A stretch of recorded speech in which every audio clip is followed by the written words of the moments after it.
First, cut the box from the top, careful not to cut too deep. Remove the promotion sheets, the warranty, the owner's manual, the cardboard from the top of the ActiVac 3 filter.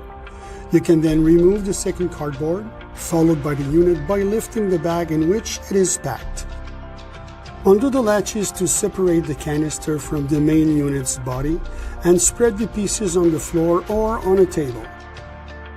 Check if there are no missing pieces.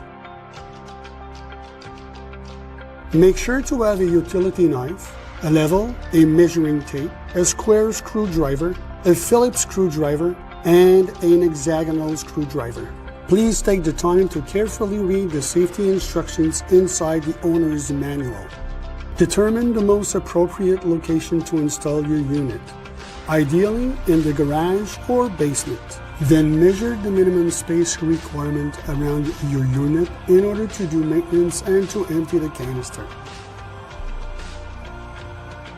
Cut the plastic tie located on the back of the unit's head, where it holds the wall support with the unit support. Determine the height of the wall support and screw in the center hole only.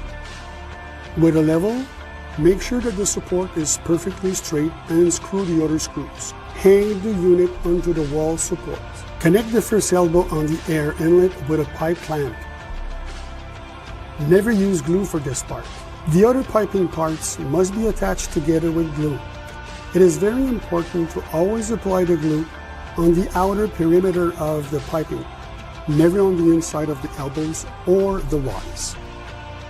If needed, you can also use a Y to add an additional line, allowing you to add a vacuum inlet beside the unit.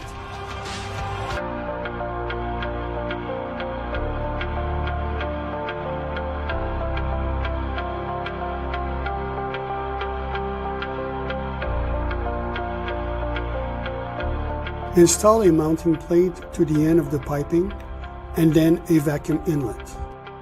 Please note that there is a short and long screw. In this case, the short screw must be positioned on the top to avoid puncturing the elbow behind the plate.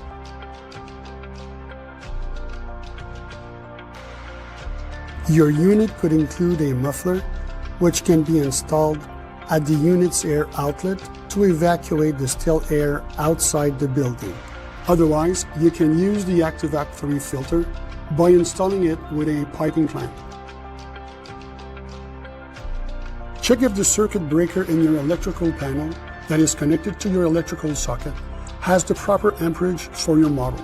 Then, connect the 24-volt wires from your piping network to the terminal on the left-hand side of the unit.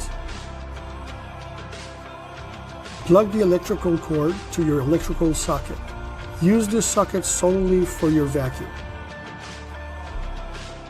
Check if the electrical cord is compatible. You must never cut the cord or use an adapter. When you notice a significant suction loss, it is a sign that your bag must be replaced. With the unit powered off, undo the canister and remove the bag from the unit by throwing it away. Take the opportunity to clean the filter. While it is being washed, you can then use another and alternate. You must never use a filter if it is not completely dry. If your unit has an ActiVac 3 filter, the filter must be replaced every year.